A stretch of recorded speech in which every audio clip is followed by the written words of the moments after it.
Cümleten selamun aleyküm hanımlar. Diva Patik YouTube kanalıma hepiniz hoş geldiniz. Bugün birlikte iki şiş dikişsiz çok güzel bir patik yapacağız. Ben patiğimde mavi ve beyaz olmak üzere 2 tane normal patiklik ip kullandım.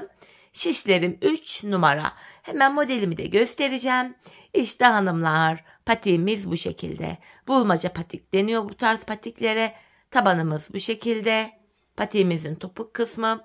Toplamda 6 parçadan örülüyor hanımlar bu patiğimiz. 6 dilimden örülüyor. Hanımlar, ben patiğimizde tamamen 2 şiş kullandım. Sadece bu boğaz kısmını yaparken 2 tane daha şöyle yedek şiş kullandım. Sizler misinalı şişlerle de boğaz kısmını yapabilirsiniz. Bu patik benim elimin ölçülerine göre 37, 38 ve 39 numara ayaklar için uyumlu oldu. Hemen patiğimi kenara bırakıyorum. Patiğimize şu üst diliminden başlayacağız hanımlar. Bu üst bölümden. Mavi ipim ile başlıyorum. Öncelikle ipimin ucunda şöyle küçük bir miktar ip bıraktım. Hanımlar, patiğime 37 ilmek olarak başlayacağım. 37 ilmek. Şu ikinci ilmeğim, şu üçüncü, 4, 5, 6, bu şekilde 37 ilmek atalım gelelim. Evet, 37 ilmeğimi attım geldim hanımlar. Hemen şu kenara şöyle bir tane düğüm atıyorum. Geri döndüm. Patiğimizde baştan sona haroşa örgü uygulaması yapacağız. Ben örgümüzün hem ön hem de arka yüzünde düz örgü örerek haroşalarımı elde ediyorum. Kenar ilmeğini örmeden aldım. Devamında gelen diğer ilmeklerimi sırası ile düz olarak, yani haroşa olarak örüyorum. Bu şekilde hanımlar, ilmeklerimizi sıra sonuna kadar haroşa örelim gelelim. Evet, sıra sonuna kadar ilmeklerimi ördüm. Tekrar geri dönüyorum. Geri döndüğümüzde ön yüzdeyiz hanımlar. Ön yüzde olduğumuzu şöyle kabul ediyorum. Şu başlangıç ipimiz eğer ki sol taraftaysa ön yüzdeyiz demektir. Artık bu aşamada kesimlerimize başlayacağız. İlmek sayılarımız azalacak. Tam o patiğimizin orta bölümünde üçlü kesimler yapacağız. Öncelikle 37 adet ilmeğimiz vardı. Kenardan 17 ilmeğimi öreceğim. Kenar ilmeğimle birlikte toplam 17 ilmek. Kenar ilmeğim 1, 2, 3, 4, 5, 6, 7, 8, 9, 10, 11, 12, 13, 14, 15, 16, 17 ilmeğimi ördüm. Şimdi ortada üçlü iki kesim yapacağım. 3 ilmeğin üçünü birden orta kısımda şöyle kesiyorum. Üçlü kesimimi yaptım. Şimdi kalan 17 ilmeğim var. Onu normal haroşa örüyorum. 1, 2 sayarak gidelim. 3, 4, 5, 6, 7, 8, 9, 10, 11, 12, 13, 14, 15, 16, 17. 17 ilmek sağ kenarda, 17 ilmek sol kenarda. Toplam 34 ilmek. Bir ilmekte kesim yaptığımız ilmek vardı ortada. 35 ilmek kaldı. Her kesimde ikişer ilmek azalacak. Geri dönüyorum, arka yüzdeyim. Hanımlar, arka yüzde kesme işlemi yapmıyoruz. İlmeklerimizin tamamını sıra sonuna kadar haroşa, yani düz olarak örüyoruz.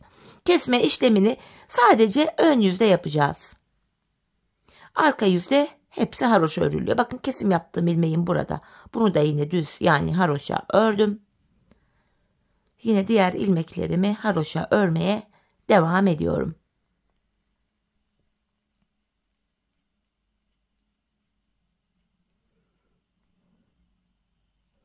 Sonuncu ilmeğimi de ördüm. Şimdi geri dönüyorum, tekrar ön yüzdeyiz. Yine kesimimizi yapacağız. Bir önceki sırada 17 ilmek örüp kesim yapmıştık. Şimdi 16 ilmek örüp öyle kesim yapacağız. Kenar ilmeğim 1, 2, 3, 4, 5, 6, 7, 8, 9, 10, 11, 12, 13, 14, 15, 16. 16 ilmeğimi ördüm. Şimdi ortada yine üçlü bir kesim yapıyorum. Bakın, 3 ilmeğin üçünü birlikte aldım. Üçünü birden örüyorum. Bu sol tarafta da 16 ilmek kaldı. Kalan 16 ilmeğimi yine haroşa örüyorum. İkinci kesimi yaptık. 2 ilmek daha azaldı. 33 ilmek kaldı hanımlar. Her kesimde ilmek sayısı ikişer ikişer azalıyor. Bu şekilde. ön yüzde kesimi yaptık. Şimdi arka yüzdeyiz. Arka yüzde kesimi yok hanımlar. Kenar ilmeğimi aldıktan sonra arka yüzde ilmeklerimizin tamamını sıra sonuna kadar haroşa örelim gelelim. Evet, arka yüzde ilmeklerimi ördüm. Şimdi tekrar ön yüzdeyiz. Yine kesimimizi yapacağız. İlk sırada 17 ilmek örüp ortada üçlü kesim yapmıştık. İkincisinde 16 ilmek örüp ortada üçlü kesim yaptık. Şimdi de ilmek sayıları birer birer azalarak geliyor. Şimdi de 15 ilmek örüp kesimimizi yapacağız. Kenar ilmeğini aldım. İkinci ilmeğim 3, 4, 5, 6, 7, 8, 9, 10, 11, 12, 13, 14, 15. Yine ortada şöyle 3 ilmeğin aldım. Üçünü birden kesiyorum. Kalan 15 ilmeğimi de yine haroşa olarak örüyorum. Patiğimiz bu şekilde yapılıyor hanımlar. Bu şekilde dilimleri oluşturuyoruz.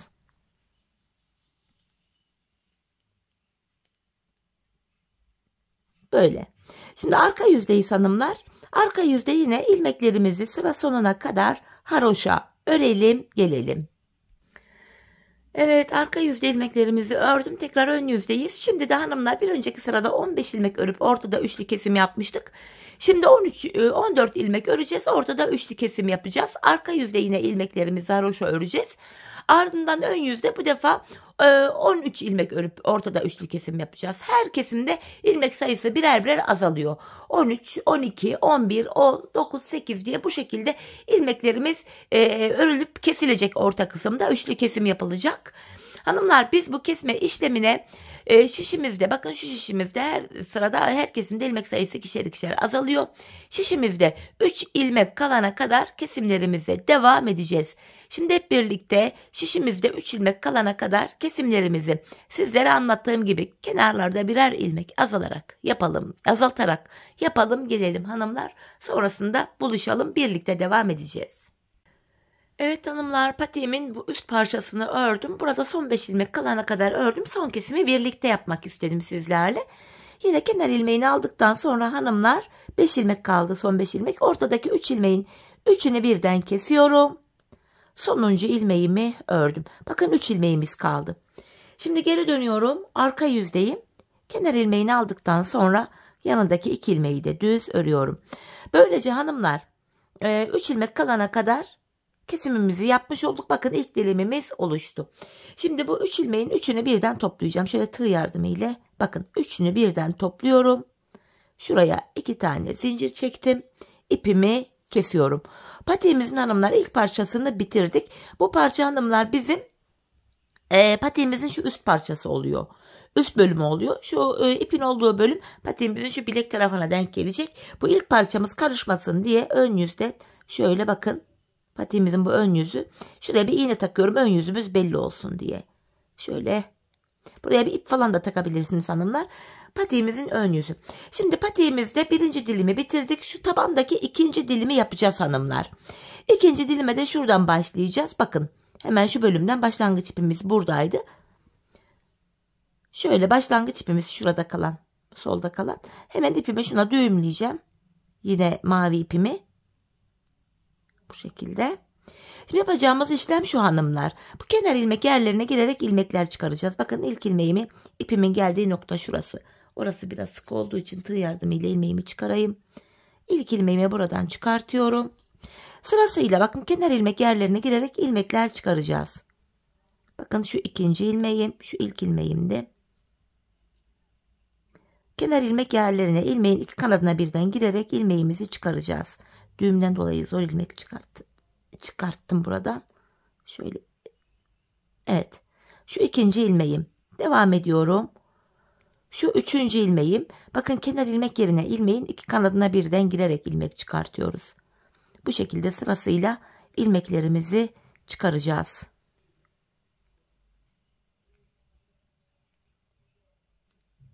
Önce bir miktar çıkaralım, sonra ilmeklerimizi sayacağız. Ön yüzdeyiz hanımlar. Ön yüzde ilmeklerimizi bu şekilde çıkartıyoruz. Bir sayalım kaç ilmeğimiz olmuş. 1, 2, 3, 4, 5, 6, 7, 10, 13, 14, 15, 16, 17. Devam ediyorum. 18. Diğer kenara geçtim. Oradan da ilmekler çıkaracağım. 19. Şu uca kadar ilmekler çıkaracağız. 20, 21, 22, 23, 24, 25, 26, 27, 28, 29, 30, 31, 32, 33, 34, 35, 36 ve son kenar ilmek yerine girerek bir ilmek de buradan çıkarttım. 37. Tekrar patiğimiz 37 ilmek olarak başlamıştık. 37 ilmek de buradan çıkarttık hanımlar. Şimdi geri dönüyoruz. Arka yüzdeyiz. Bakın ters taraftayız.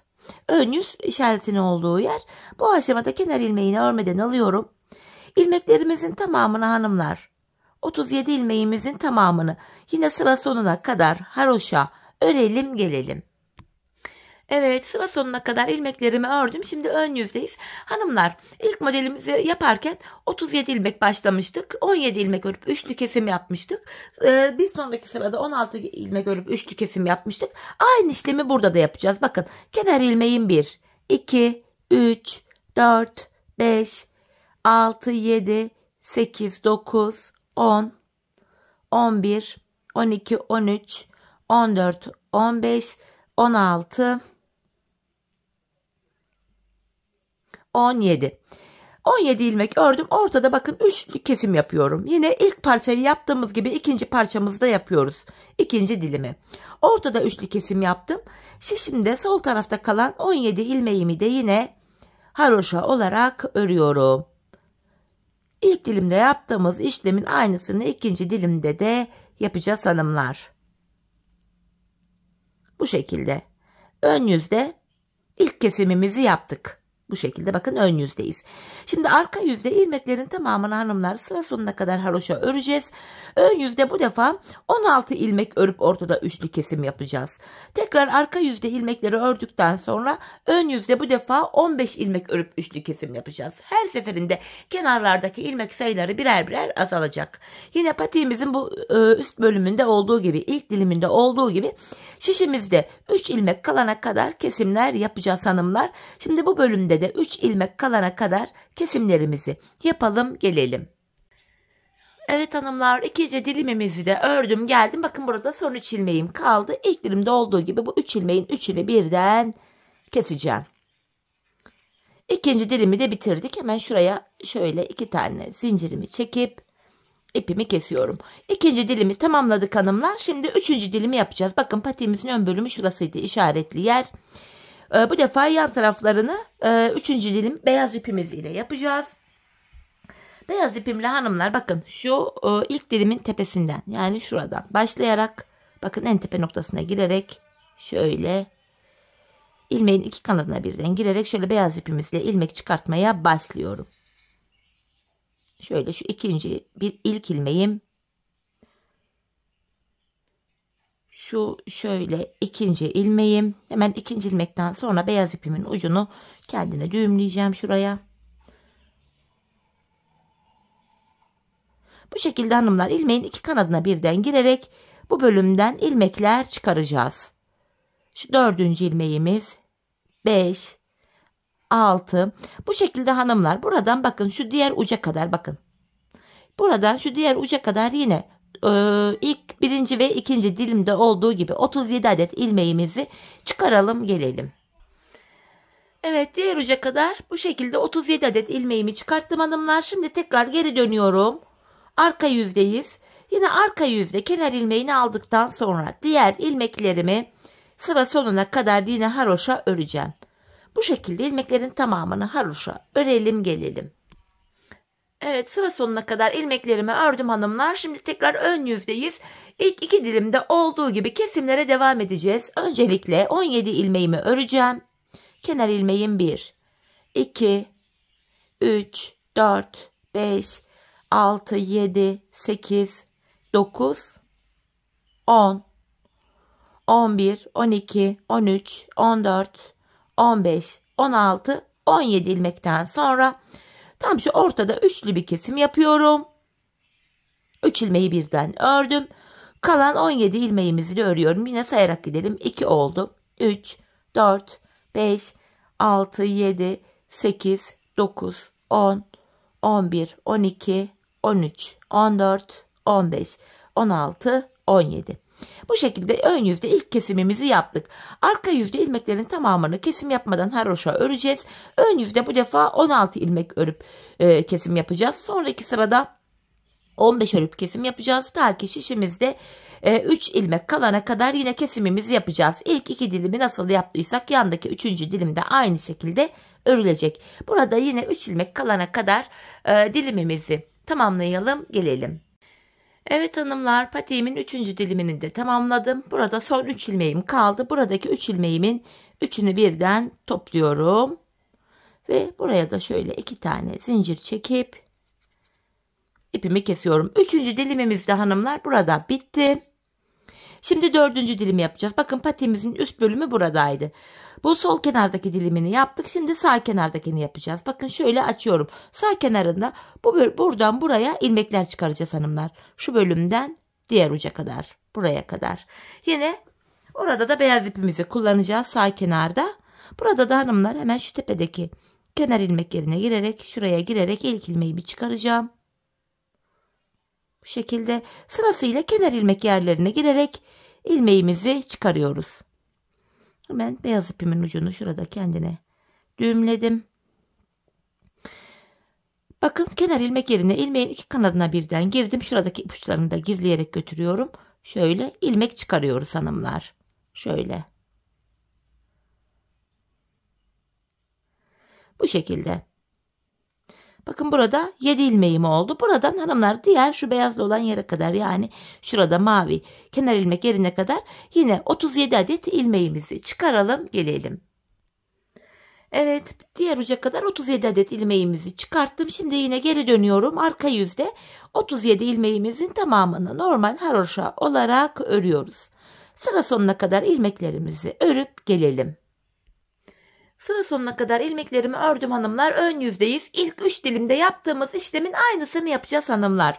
17 ilmek öreceğiz. Kenar ilmeğim 1, 2, 3, 4, 5, 6, 7, 8, 9, 10, 11, 12, 13, 14, 15, 16, 17. Ardından ortada üçlü kesimi yapıyoruz. 3 ilmeği birden ördüm. Kalan 17 ilmeğimi de yine haroşa örüyorum. Dilimler aynı şekilde yapılıyor hanımlar. Burada 4. dilimimize de başladık. Sonuncu ilmeğimi de ördüm. Şimdi arka yüzde ilmeklerin tamamını haroşa öreceğiz. Ön yüzde yine bu defa 16 ilmek örüp keseceğiz. Sonraki sırada 15 örüp keseceğiz. Yine burada 3 ilmek kalana kadar dilimimizi oluşturacağız. Bu şekilde 4. dilimimizi de tamamlayalım, gelelim.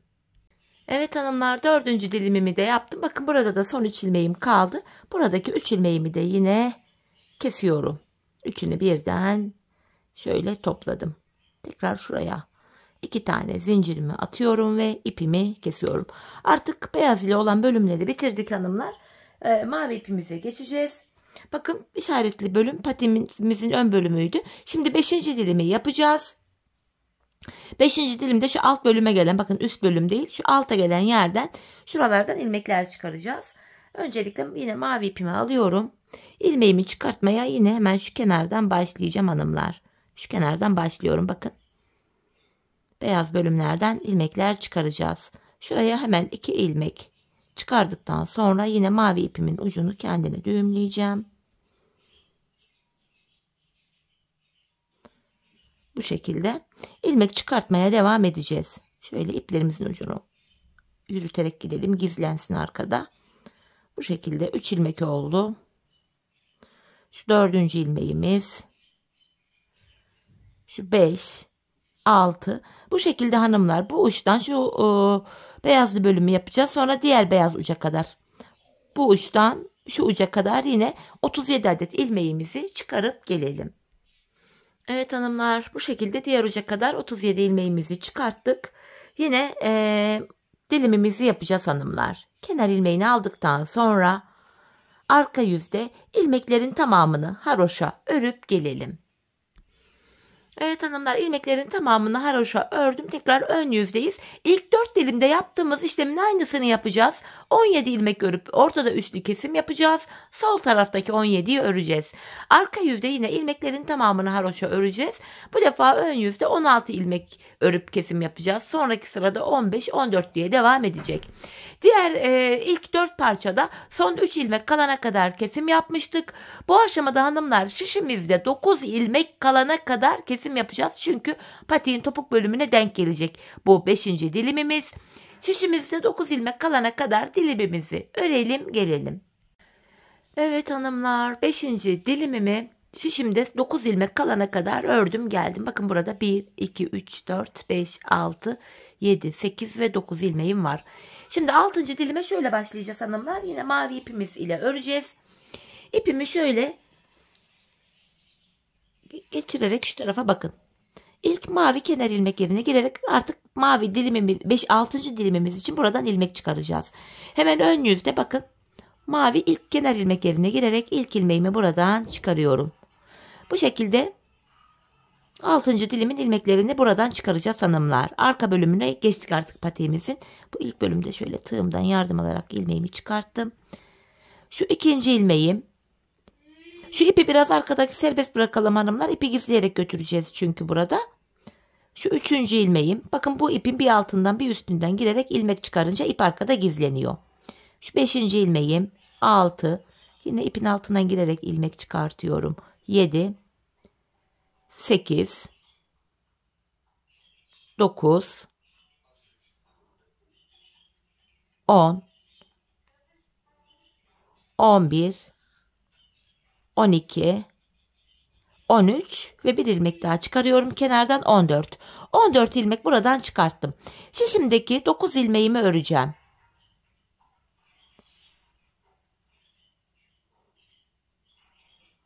Şimdi hanımlar 14 ilmekte bu kenardan çıkaracağız.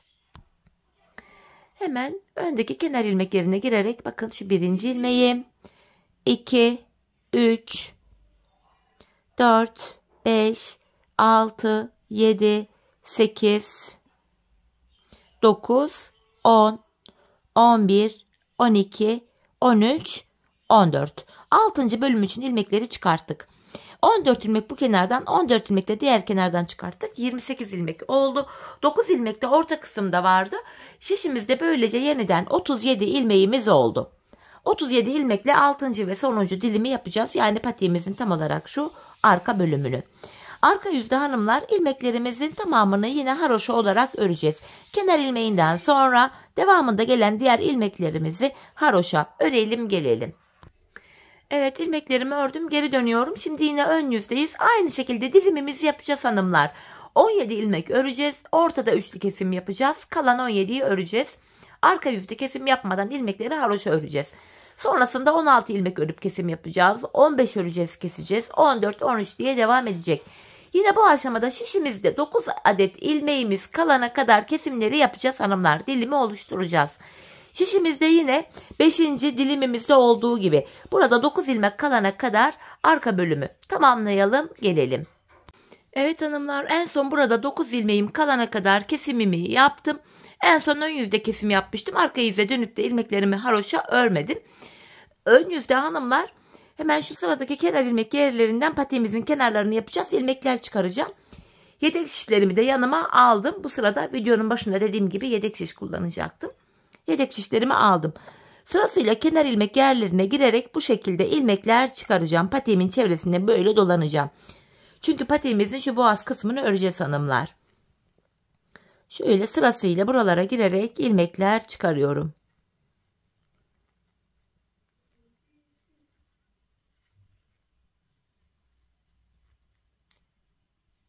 Bu şekilde ilk şişimden mavili olan bölümden ilmekleri çıkarttım. Devamında da yine diğer bir şişimi alayım. Çünkü ilmekler kasmasın bir süre sonra.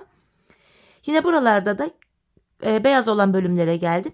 Yine sırasıyla bu kenar ilmek yerlerine girerek buralardan da ilmekler çıkaracağım. Şöyle buradan biraz zor oldu kenar olduğu için.